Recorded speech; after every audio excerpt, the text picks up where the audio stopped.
أما بعد فأعوذ بالله من الشيطان الرجيم بسم الله الرحمن الرحيم قال الله تبارك وتعالى يا أيها الذين آمنوا اتقوا الله حق تقاته ولا تموتن إلا وأنتم مسلمون وقال الله تبارك وتعالى يا أيها الذين آمنوا اتقوا الله وقولوا قولا سديدا صدق الله العظيم. میرے محترم بزرگوں، دوستوں اور عزیزوں، ساتھیوں، اللہ تبارک و تعالیٰ نے انسان کو دو چیزوں کے مرکب کے ساتھ بھیجا ہے. اللہ نے پہلا فرمایا ہے ایک انسان کا جسم ہے اور ایک انسان کی روح ہے. جسم کا تعلق روح سے ہے اور روح کا تعلق جسم سے ہے. جسم جب بیمار ہوتا ہے تو علاج کی ضرورت پڑتی ہے، ڈاکٹروں کے پاس جانا ہوتا ہے، حکیم کے پاس جانا ہوتا ہے. جسم کو درست و صحیح رکھنے کے لیے غذاؤں کا لینا ہوتا ہے. یہ ساری چیزیں جسم کو درست اور تندرست رکھنے کے لیے لازمی اور ضروری ہیں کہ انسان اچھی غذا لے اور بیمار ہو جائے تو دوا لے. لیکن جب روح بیمار ہو جاتی ہے تو روح کا علاج نہ دوا ہے، روح کا علاج نہ کھانا ہے، روح کا علاج نہ پانی ہے اور روح کا علاج نہ ہوا ہے، بلکہ روح کا علاج کیا ہے؟ روح کا علاج ہے اللہ کا ذکر. اللہ کا ذکر جس قدر اور جتنا ہوتا رہے گا روح تر و تازہ رہے گی.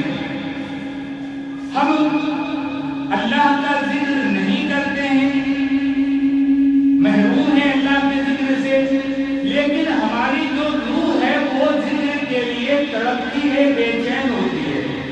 جس طرح ہم جب بھوکے ہوتے ہیں تو پیٹ ہمارا کھانا مانگتا ہے، اسی طریقے سے جب ہماری روح جب بیمار ہوتی ہے تو اللہ کے ذکر کا مطالبہ کرتی ہے. لیکن ہم یہ محسوس نہیں کرتے کہ یہ دل ہمارا بے چین کیوں ہو رہا ہے.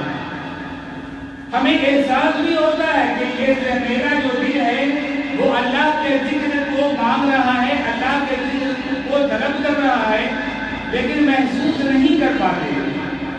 کب احساس ہوتا ہے؟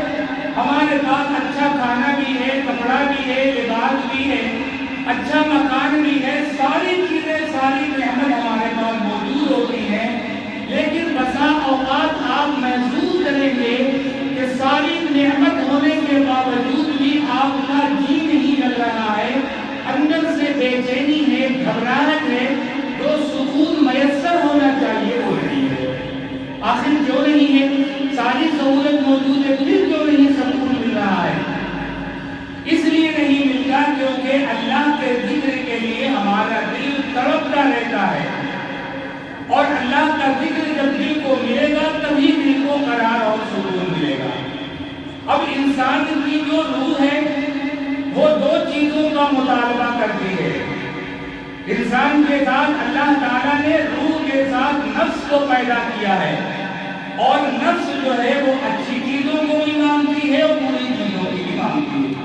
ہمارا جو نفس ہے، ایک طرف نفس یہ کہتا ہے کہ تم نماز پڑھو، نفس یہ کہتا ہے حرام سے بچو، نفس یہ کہتا ہے اللہ کا ذکر کرو، نفس یہ کہتا ہے کہ اللہ کی مانو، اللہ کے نبی کی مانو، ڈر کر زندگی گزارو اللہ سے. لیکن دوسری طرف جو ہمارا نفس ہے، شیطانی نفس ہے، وہ ہمیں ہر برائی کی طرف دھکیلتا چلا جاتا ہے اور ہمیں برائیوں کے اوپر آمادہ کرتا چلا جاتا ہے. اب فیصلہ ہمیں کرنا ہے کہ ہم نفس کو اللہ کی طرف لے جانے والے بنتے ہیں یا نفس کو شیطان کی طرف لینے والے بنتے ہیں. یہ اختیار اللہ نے ہمارے ہاتھ میں دے دیا ہے کہ اپنے نفس کو کدھر لے جاتے ہو. نفس اچھائیوں پر بھی آمادہ کرتی ہے، برائیوں پر بھی آمادہ کرتی ہے. میرے دوستوں، بزرگوں، انسان جس طرح سے دنیا کے اندر جب کسی کا ملازم ہوتا ہے، نوکری کرتا ہے، غلام ہوتا ہے اپنے حاکم کا، تو وہاں غلام بھی دو طرح کے ہوتے ہیں. ایک غلام تو ایسے ہوتے ہیں جو مالک کے ماتحت رہتے ہیں، وہ کام تو کر رہے ہوتے ہیں مالک کا، جتنا کام اس نے دیا ہے اس کام کو کر رہا ہوتا ہے، لیکن اس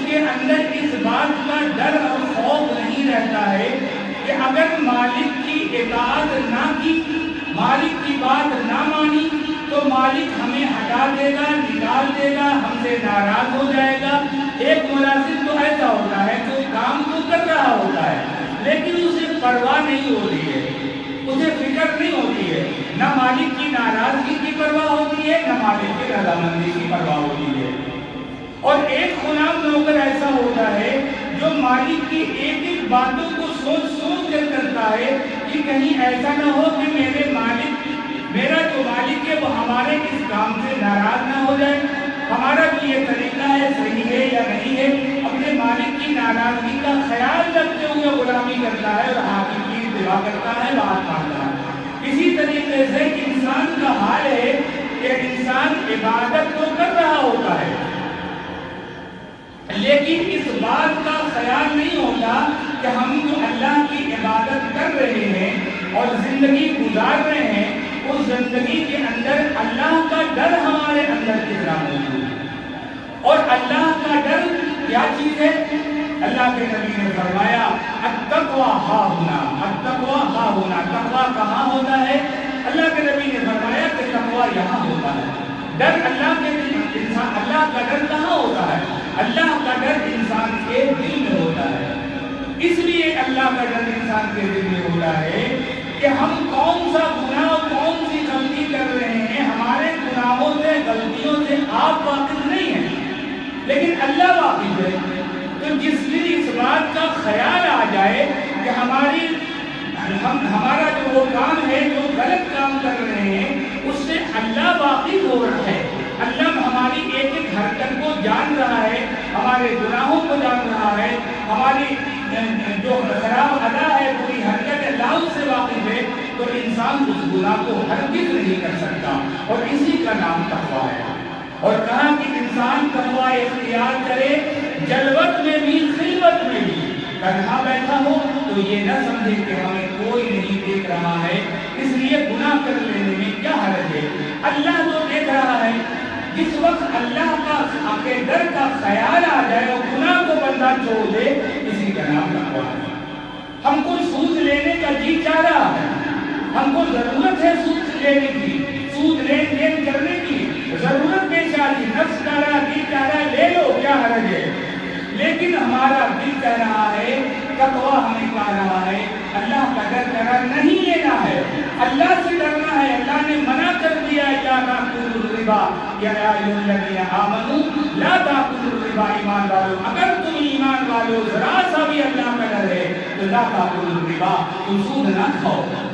اللہ کا جب ڈر ہوگا تو انسان ضرورت ہونے کے باوجود بھی سود سے بچ جائے گا کہ اللہ نے منع کیا، اسی کا نام ڈر ہے۔ گویا کہ آپ نے تقویٰ اختیار کیا۔ انسان جھوٹ سے بچ جائے گویا اس نے تقویٰ اختیار کیا، اللہ سے ڈرا۔ انسان غیبت سے بچ جائے گویا وہ اللہ سے ڈرا۔ اور اللہ کا ڈر ایسی چیز ہے کہ جب انسان اللہ کے ڈر سے اللہ کا ڈر پیدا کرے گا تو گناہ خود بخود رک جائے گا، گناہ خود بخود رک جائے گا۔ ہر برائیوں سے جب انسان بچنے کی کوشش کرے اور جب اللہ کا ڈر آ جائے اور وہ گناہ رک جائے، وہ گناہ چھوٹ جائے، تو سمجھیے کہ آپ نے تقویٰ اختیار کر لیا، آپ اللہ کے متقی بن گئے۔ اللہ تقویٰ کیا چیز ہوگی، اللہ کا ڈر کیسا ہوتا ہے؟ اللہ کے نبی جناب محمد رسول اللہ صلی اللہ علیہ وسلم کے ایک صحابی نبی کریم صلی اللہ علیہ وسلم سے ملاقات کر کے تشریف لے کے اپنے گھر جا رہے ہیں، راستے میں ان کی نگاہ ایک غیر محرم عورت پر پڑ گئی۔ جب اس غیر محرم عورت پر ان کی نگاہ پڑ گئی تو انہوں نے پھر دوبارہ اس عورت کو دیکھا۔ حکم یہ ہے کہ اگر تمہاری نگاہ کسی غیر محرم عورت پر پڑ جائے تو اس وقت تو معاف ہے، گناہ نہیں ہے، لیکن اگر تم نے ارادہ کر کے پھر دوبارہ سے غیر محرم عورت کو دیکھ لیا، گناہ کی خواہش سے، لذت کی خواہش سے، مزے کی خواہش سے نگاہ کا زنا ہو گیا، نگاہ کا گناہ ہو گیا۔ تو صحابی نے دوبارہ دیکھ لیا۔ اللہ کے نبی صلی اللہ علیہ وسلم کو صحابی نے جو دوبارہ دیکھا اور دوبارہ دیکھنے کے بعد جو نظر ان کی پڑی تو نتیجہ یہ ہوا، اللہ کا ڈر ایسا داخل ہوا کہ وہ تھر تھر کانپنے لگے اور انہوں نے کہا اپنے دل میں کہ ابھی اللہ کے نبی کے پاس سے تم آ رہا ہے اور اتنا بڑا گناہ تم نے کر دیا، ایک غیر محرم عورت کو تم نے ارادہ کر کے دیکھ لیا جو سراسر گناہ ہے۔ وہ ان کے اندر ایسی لفظ جاری ہوئی، ایسے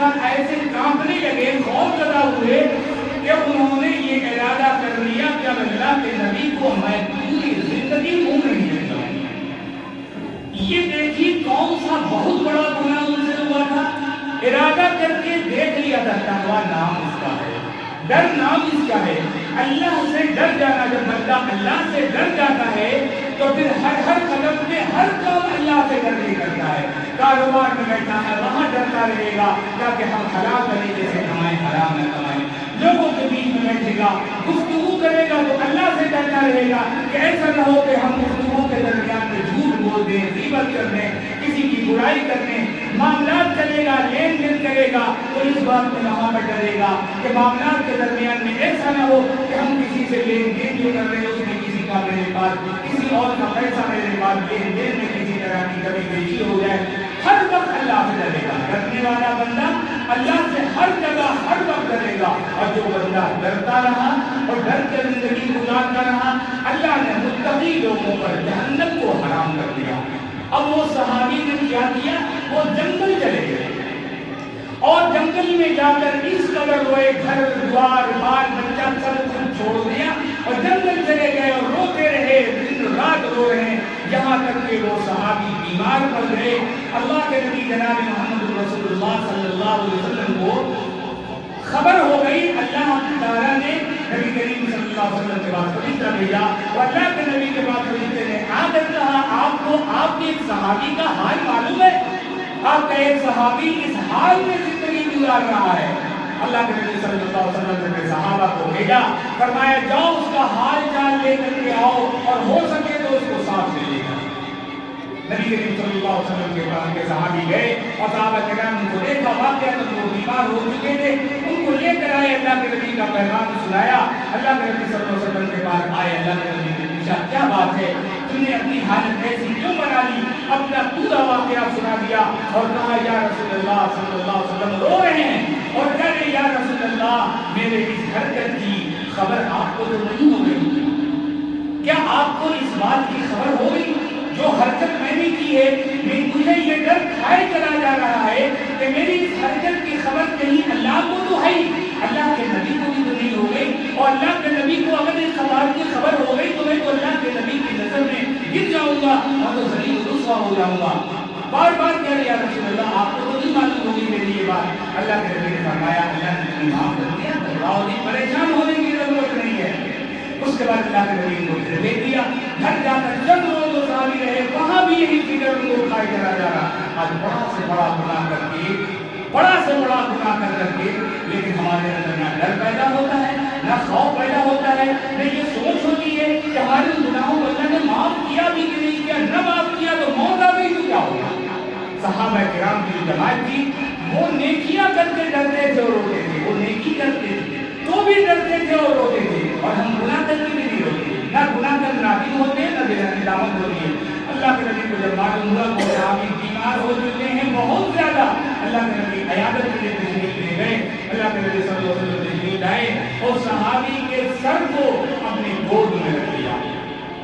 صحابی کے سر کو اللہ کے نبی نے گود میں رکھ لیا اور گود میں رکھ کر اللہ کے نبی صلی اللہ علیہ وسلم صحابی کے لیے دعا فرمانے لگے اور تسلی دیتے رہے، گھبراؤ نہ، پریشان نہ ہو. یہاں تک اللہ کے نبی صلی اللہ علیہ وسلم نے جب صحابی کے سر کو گود میں رکھا تو انہوں نے جھٹ سے اپنے سر کو اللہ کے نبی کے گود سے زمین پر رکھ دیا اور کہا یا رسول اللہ میرے اس سر کو، ناپاک سر کو اپنی گود میں نہ لیجیے.